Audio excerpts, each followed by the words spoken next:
sou Kayla Simons, 35 anos, designer de aplicativos de saúde de Austin, Texas, e criei um sistema de rastreamento que está prestes a revolucionar o mundo do bem-estar. Minha família sempre me via como a diferente, especialmente minha irmã, durante um jantar em família. Ela zombou bem na minha cara: uma perdedora não merece sentar com a família. Minha mãe me empurrou para dentro do meu quarto e bateu a porta atrás de mim. Fiquei em silêncio, com o coração acelerado, mas não supliquei nem revidei. Em vez disso, saí sem dizer uma palavra. No dia seguinte, quando aquele contrato de 100 milhões apareceu nas notícias, a surpresa que trouxe virou o mundo deles de cabeça para baixo. Eles vieram rastejando atrás de mim. Mas o que fiz depois garantiu que eles nunca se esquecessem. Antes de contar como minha família passou de me excluir para acampar no saguão da minha empresa, deixa aí nos comentários de onde você está assistindo e aperta no botão de se inscrever se você já foi chamado de perdedor pelas pessoas que deveriam estar do seu lado. Crescer na família Simons, em Austin, significava viver sob padrões impossíveis de alcançar. Eu era filha do meio, presa entre dois irmãos que pareciam feitos para o tipo de sucesso que meus pais valorizavam. Meu pai, Gregory Simons, administrava uma clínica de cirurgia plástica de sucesso, ajudando clientes ricos a buscar a perfeição em uma cidade onde a imagem importava tanto quanto o calor escaldante do verão. Minha mãe, Lori Simons, lecionava marketing na universidade, criando cursos sobre branding que influenciavam desde startups locais até grandes empresas de petróleo. Minha irmã mais velha, Angela Simons, seguiu o exemplo dos meus pais e conseguiu um cargo bem pago gerenciando campanhas publicitárias para grandes marcas do Texas, transformando conceitos em sucessos virais. Meu irmão mais novo, Cody Simons, mergulhou no mercado de ações, fazendo dinheiro de verdade antes mesmo dos 25 anos, com operações rápidas e apostas em ações do setor de energia. E então havia eu, Kayla Simons, mais interessada em mexer em programas de computador ainda em fase inicial do que em me encaixar no mundo deles, cheio de currículos impecáveis e eventos de networking em coquetéis sofisticados no centro da cidade. Os encontros de família viraram desfiles das conquistas deles. Nos jantares semanais, na casa suburbana com varanda ampla e jardim bem cuidado, Angela se gabava da sua última vitória em campanha, talvez um comercial para uma marca famosa de cerveja durante a temporada de futebol. Lori sorria orgulhosa, dizendo como aquilo lembrava seus próprios avanços no ensino de estratégias de marketing viral. As dicas de ações de Cody sempre arrancavam acenos de aprovação de Gregory, que elogiava seu faro para detectar tendências na economia volátil do Texas. Mas quando eu tentava compartilhar minhas ideias de aplicativos de saúde que poderiam rastrear dados de bem-estar como monitorar passos diários ou batimentos cardíacos em tempo real, o silêncio tomava conta da sala. Angela logo me cortava, me comparando diretamente a Cody. Por que você não pode ser mais como ele? Focar em dinheiro de verdade em vez desses sonhos de gadgets que nunca vão pagar as contas. Lori elogiava a determinação de Angela ou a ambição de Cody, mas permanecia calada diante das minhas ideias, desviando o olhar como se minhas palavras nem fizessem sentido. Gregory se recostava e perguntava: quando é que você vai acordar e escolher algo prático, como os caminhos que seus irmãos seguiram? Doía todas as vezes, me fazendo sentir uma estranha dentro da própria casa. Depois das refeições, eu sempre me refugiava no meu quarto, tentando escapar dos olhares e dos julgamentos. O desprezo deles só aumentava conforme eu passava horas programando em vez de estudar para as provas que se encaixavam no molde que esperavam de mim. Minhas notas eram razoáveis, mas ao lado das notas perfeitas de Angela nas aulas de administração e dos estágios precoces de Cody em empresas locais, pareciam fracassos. Eu deixava de ir a eventos sociais, como jogos de futebol americano da escola ou churrascos de família, para desenvolver protótipos de aplicativos capazes de monitorar tendências de saúde e fitness. Sonhava com o impacto que poderiam ter em um estado onde a vida ao ar livre era intensa, mas os problemas de saúde, como a obesidade, cresciam rapidamente. As perguntas constantes me corroíam por dentro, transformando o tempo em família em lembretes de que eu nunca estava à altura. Às vezes, eu preferia comer sozinha só para evitar a tensão. O ponto de virada veio no meu segundo ano na Universidade do Texas. Enquanto Angela havia ido para uma faculdade de negócios de prestígio e Cody já estava estagiando em Wall Street por meio de conexões, minha graduação em ciência da computação parecia, para eles, um retrocesso. Eu queria largar tudo e fundar minha própria empresa de aplicativos de saúde, usando tecnologia para tornar o bem-estar acessível no dia a dia. Quando mencionei isso no jantar, Gregory pousou o garfo e disse que era imprudente seguir sem credenciais em um mercado de trabalho competitivo. Lori sugeriu que eu terminasse o curso antes de brincar com ideias que talvez nunca dessem certo. Mas foram as palavras de Angela que mais doeram. Isso é só mais uma prova da sua imaturidade. Não é um plano. É uma fantasia que pode te deixar na miséria. A única que me apoiou foi minha avó, Dorothy Simons, mãe da minha mãe. Uma mulher batalhadora que construiu do zero uma pequena boutique nos subúrbios de Austin. Depois do jantar, ela me chamou de lado e sussurrou. Eles não entendem sonhadores como nós. Colocou um cheque de $5.000 na minha mão e disse. Vai lá e cria algo real. Ela faleceu 3 meses depois, sem ver no que sua fé em mim se transformaria. Na semana seguinte, larguei a faculdade, mudei-me para um apartamento apertado no centro com alguns colegas de quarto e usei o dinheiro dela para comprar o equipamento básico. Meus pais reduziram o contato a ligações rápidas, sempre sobre assuntos práticos. Cody tratava minha escolha como um constrangimento, algo que evitava até mencionar aos amigos.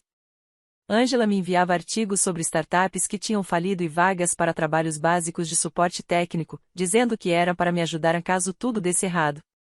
A exclusão só aumentava nos eventos de família e eu era colocada longe das conversas principais. Minhas atualizações eram sempre descartadas como hobbies que não durariam. Mas, no fundo, a rejeição deles me dava força enquanto eu arrumava minhas coisas. Minha melhor amiga da faculdade, Cristina Reis, passou em casa e disse, me abraçando forte. Você vai provar a todos eles que estão errados. Essas palavras ficaram comigo quando dei o primeiro passo rumo ao desconhecido. E você? Já se sentiu como a peça deslocada dentro da própria família? Eu adoraria ouvir sua história. Os primeiros anos depois de largar a faculdade foram exaustivos. A cena de startups em Austin estava em ebulição, mas para mim significava sobreviver com empregos de salário mínimo enquanto corria atrás do meu sonho de lançar meu aplicativo. Pegava turnos como garçonete em um diner local, correndo entre mesas na hora do almoço para pagar o aluguel e comprar suprimentos básicos. As gorjetas mal davam para as compras do mês, então eu vivia pulando de sofá em sofá, dormindo em quartos de amigos, sempre com meu laptop e uma mochila de roupas.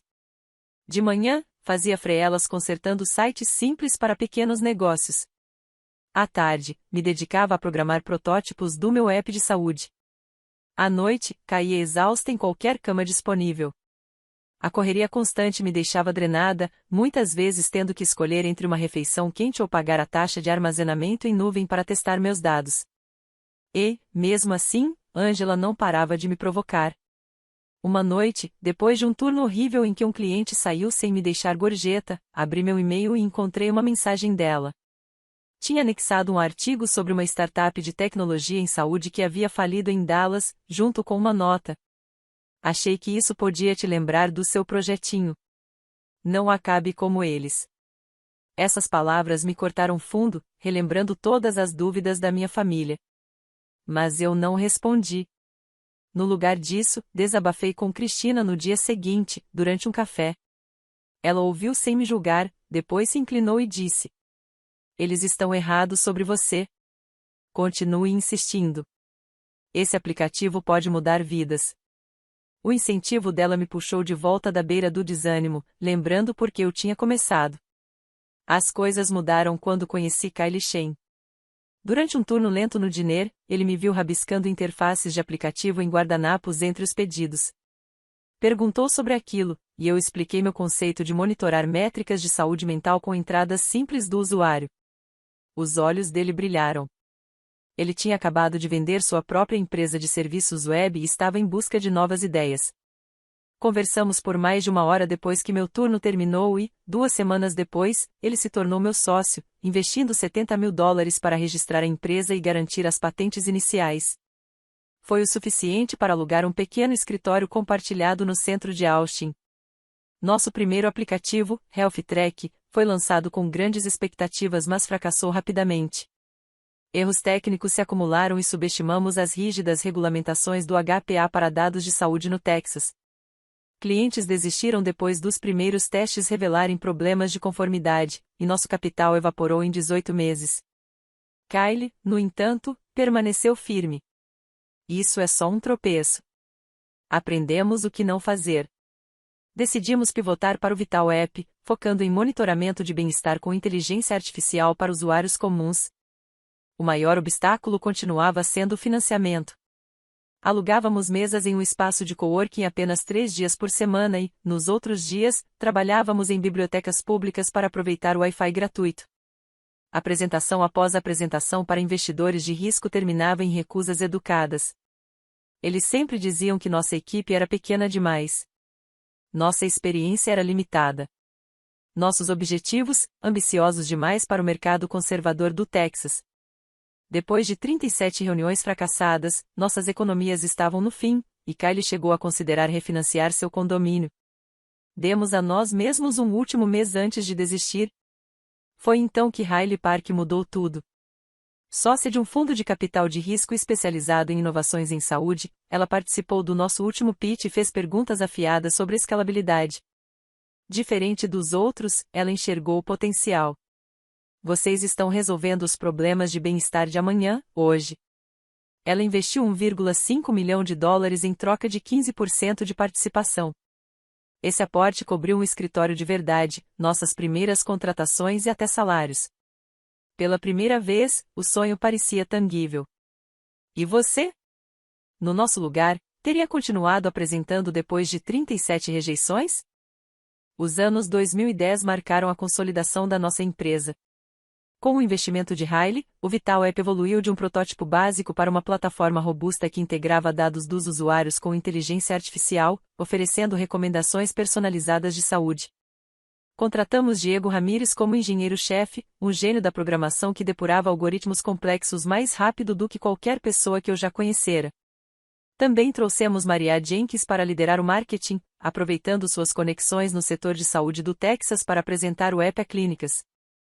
Nossos primeiros clientes foram pequenos hospitais em Austin, que usavam o Vital App para monitorar remotamente a recuperação de pacientes após cirurgias. A implementação não foi perfeita. Alguns usuários relataram falhas menores na sincronização de dados, mas o sistema estava em conformidade com os padrões IPAWA, o que nos ajudou a construir confiança em um estado onde as leis de privacidade eram rigidamente aplicadas. A notícia do nosso sucesso começou a se espalhar. Um artigo do TechCrunch destacou o Vital App como um divisor de águas no monitoramento acessível de bem-estar, chamando-o de um futuro da medicina preventiva no coração dos Estados Unidos. A matéria detalhava como nosso aplicativo reduzia readmissões hospitalares, analisando métricas diárias como padrões de sono e níveis de atividade. O artigo chamou a atenção dos organizadores da CES Health, que me convidaram para falar em um painel sobre tecnologia inovadora na medicina. Eu me preparei sem descanso, apresentando como o Vital App poderia reduzir as lacunas no atendimento médico em áreas rurais do Texas, onde o acesso a especialistas era limitado. Mas, por trás desse progresso, as tensões familiares ainda ferviam. Numa rara visita à casa dos meus pais nos subúrbios, Angela viu o link do TechCrunch que eu havia compartilhado no grupo da família. Respondeu com uma mensagem seca. Artigo bonitinho, mas isso é sustentável ou só fogo de palha? A dúvida dela ecoava os velhos padrões, diminuindo meu trabalho como se fosse apenas sorte passageira. Code mandou apenas um emoji de joinha, sem comentário algum. Mais tarde, Lori me ligou perguntando se eu precisava de ajuda de verdade com contatos de branding da universidade onde trabalhava. A conversa me deixou furiosa, questionando por que a aprovação deles ainda importava tanto. No dia seguinte, no almoço no centro da cidade, Cristina percebeu minha frustração e disse: eles estão presos no mundo deles. Seu app está mudando vidas. Foque nisso. O grande salto veio durante as negociações com um provedor de saúde de peso, semelhante aos que dominavam o mercado texano. Eles queriam integrar o Vital App ao sistema de portal de pacientes, oferecendo acesso estadual às nossas funcionalidades. O valor do acordo subiu para 100 milhões de dólares, incluindo licenciamento e suporte contínuo. Eu passava noites em claro no escritório ampliado, ajustando a escalabilidade do app para suportar milhares de usuários sem travamentos. A pressão crescia com os prazos apertados, mas ao mesmo tempo alimentava a confiança de que eu estava construindo algo sólido, baseado no próprio mérito. Ao final da década, o Vital App já tinha 27 clientes, desde clínicas comunitárias até grandes grupos médicos em todo o Texas. A participação na CES abriu portas para novas parcerias, preparando o terreno para a etapa final das negociações com o gigante da saúde. Pela primeira vez, eu me sentia livre das expectativas da minha família, pronta para encarar o que viesse a seguir. E você? O que te motivaria mais provar o contrário para quem duvidou de você ou focar apenas nas pessoas que você ajuda? Uma ligação para minha mãe mudou tudo. Era o começo de 2025 e, com o Vital App prestes a fechar um grande contrato, eu quis me reconectar num jantar de família, na velha casa nos subúrbios de Austin. Disquei o número dela, o coração acelerado, querendo compartilhar meu progresso. Posso ir ao jantar de família neste fim de semana? Perguntei. Ela hesitou, a voz cautelosa. A Angela pode não gostar muito, mas, tudo bem, venha. O tom dela já insinuava problema, mas eu ignorei, acreditando que talvez, dessa vez, eles viriam meu trabalho de outra forma. O jantar foi um desastre. Sentamos em volta da mesa de carvalho, o ar pesado de tensão. Quando mencionei o crescimento recente do Vital App em clínicas, Angela se inclinou, os olhos duros, e cuspiu. Uma perdedora não merece sentar com a família. As palavras bateram como um tapa, ecoando a rejeição que eu já enfrentava há anos. Cody deu um sorriso de canto e completou. Talvez tente um emprego de verdade primeiro. Meu pai assentiu, murmurando algo sobre carreiras estáveis. De repente, minha mãe se levantou, agarrou meu braço e me empurrou para o meu antigo quarto, batendo a porta com força. Não estrague a noite. A traição doeu como nunca. Minha mãe, que antes era neutra, agora estava do lado do veneno da Angela. Meu peito apertou, a raiva se misturando à dor, mas eu segurei a língua. Peguei minha bolsa e fui embora. A porta da frente se fechou atrás de mim com um clique seco. De volta ao meu apartamento no centro, fiquei olhando pela janela, vendo vizinhos jantarem juntos sob a luz quente das varandas. A solidão bateu forte, mas eu me recusei a desmoronar. Cristina me mandou mensagem, convidando para jantar na casa dela. Eu recusei. Preciso focar no trabalho. Sozinha à mesa da minha cozinha, abri o notebook e mergulhei nos ajustes finais para a escalabilidade do Vital App. O aplicativo precisava suportar milhões de usuários para o contrato com a área da saúde. Cada linha de código parecia uma chance de provar que eles estavam errados. Tarde da noite, meu celular vibrou com uma mensagem de Sophia Lowe, diretora de inovação da empresa de saúde. Estamos preocupados com a capacidade do app para o volume de usuários. Você pode resolver isso com urgência? Meu coração disparou.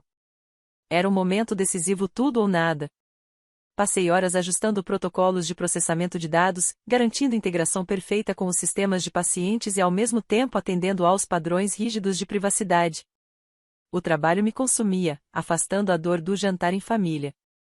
Quando o dia começou a nascer, enviei as especificações atualizadas. Meus dedos tremiam de exaustão e determinação. Recostei na cadeira e encarei as xícaras de café espalhadas. As palavras da minha família ecoavam: perdedora. Não merece nada. Mas, em vez de me derrubar, aquilo alimentava o fogo dentro de mim. Eles iam se arrepender de me subestimar. O contrato estava cada vez mais próximo, e eu não deixaria as dúvidas deles me deterem. Naquela mesma noite de trabalho intenso, meu apartamento em Austin estava em silêncio quando o telefone voltou a acender com uma ligação urgente de Sophia Lowe. Kayla, precisamos que o app escale para milhões de usuários sem derrubar nossos sistemas. A voz dela trazia preocupação. Mergulhei novamente no código, ajustando a distribuição de dados para lidar com a carga massiva sem comprometer a privacidade dos pacientes. As horas se misturavam enquanto eu otimizava a integração com os prontuários eletrônicos, garantindo que cada detalhe atendesse aos padrões de conformidade. Meus olhos ardiam, mas a pressão me mantinha alerta.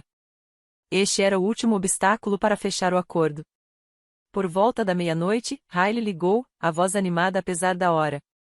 Nossa equipe voltou ao escritório para revisar suas atualizações. Estão impressionados com a sua rapidez. As palavras dela reacenderam uma esperança, me fazendo revisar cada linha de código com ainda mais atenção. Às 2 horas da manhã enviei as especificações revisadas, minhas mãos firmes apesar do cansaço. Às 4 horas, recebi uma chamada de vídeo de Sophia, seu rosto sereno diante do fundo corporativo de seu escritório. A solução de escalabilidade é brilhante, disse ela. Estamos prontos para assinar por 100 milhões de dólares, incluindo licenciamento e suporte. Congelei. O peso de anos inteiros se desprendia dos meus ombros. As lágrimas brotaram, não de dor, mas pela validação de finalmente provar a minha visão. Cristina, que tinha vindo me fazer companhia, me abraçou forte enquanto ríamos. O quarto se encheu de alívio. Na manhã seguinte, a TV disparava a notícia de última hora na CNBC.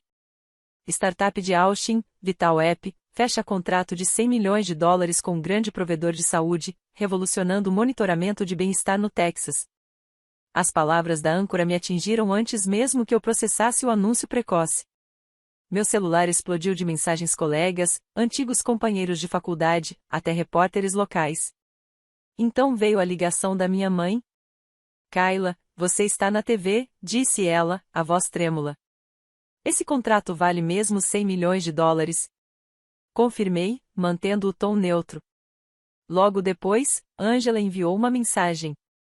Parabéns. Vamos conversar em breve. Talvez eu tenha te interpretado mal antes. Cody também escreveu, direto. Tem espaço para investidores agora? O interesse repentino não me surpreendia, mas me deixava fria. Distante. Daquela família que me desprezara. Encarei a tela, deixando as mensagens sem resposta. A vitória era minha, não deles. E eu não deixaria que se apropriassem dela. No fim da tarde, o chão já parecia ter mudado sob meus pés. Minha família apareceu sem avisar no nosso escritório no centro de Austin. Eu os vi através das portas de vidro, mamãe andando de um lado para o outro, nervosa, enquanto Angela checava o celular. Cody ficou parado, rígido. Papai observava o espaço moderno, com mesas elegantes e a vista da cidade. Entrei na sala, me preparando para as palavras deles.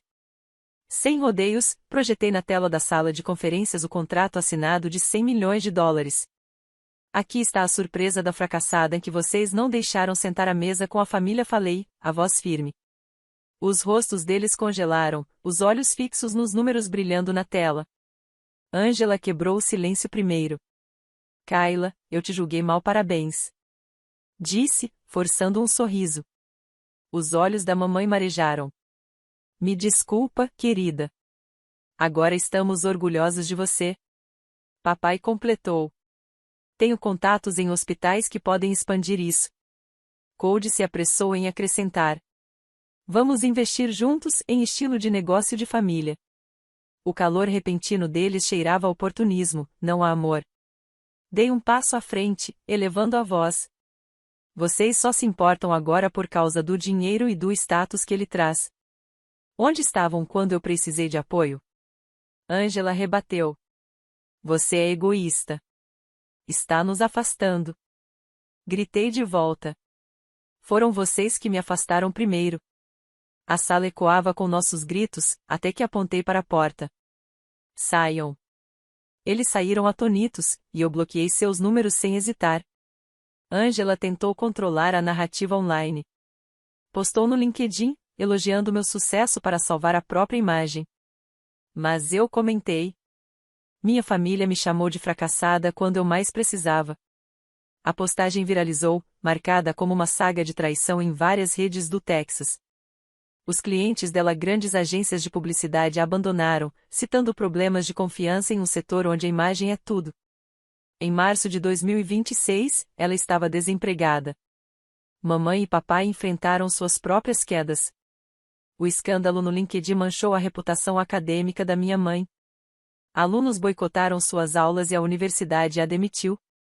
Os pacientes de alto padrão do meu pai começaram a se afastar, receosos do drama familiar, e sua renda despencou. As contas médicas crescentes da condição crônica da mamãe se acumularam, e eles perderam o pagamento da hipoteca. Após 3 meses, a casa no subúrbio foi à execução hipotecária, forçando-os a se mudar para um aluguel apertado. A aposta de Cody em ações de health tech inspirada pelo meu negócio afundou. A volatilidade do mercado, causada pelas novas políticas comerciais de 2025 que elevaram os custos de equipamentos, derrubou seu portfólio. Ele declarou falência, restando apenas um emprego de mesa comum. A derrocada deles não foi culpa minha, mas resultado das escolhas que fizeram. Eu, por outro lado, mergulhei de cabeça no Vital App, trabalhando com Kylie, Cristina, Diego e Maria para ampliar nosso impacto. Lancei a Bolsa Vital Health, destinada a financiar mulheres na área de tecnologia em saúde que enfrentavam dúvidas e desconfiança como eu enfrentei. Cristina me ajudava a selecionar as candidatas, seu apoio sempre lembrando quem realmente importava. De pé no meu escritório, olhando para o horizonte de Austin, senti-me livre. A rejeição da minha família já não me definia. O sucesso não era apenas o contrato milionário, mas também cortar laços tóxicos e viver sob os meus próprios termos. Não deixe que sua família dite o seu valor. Afaste-se de quem só aparece quando você brilha. Construa sua vida ao lado de quem enxerga quem você realmente é. E você? Já precisou se afastar de pessoas que só apareceram depois do seu sucesso?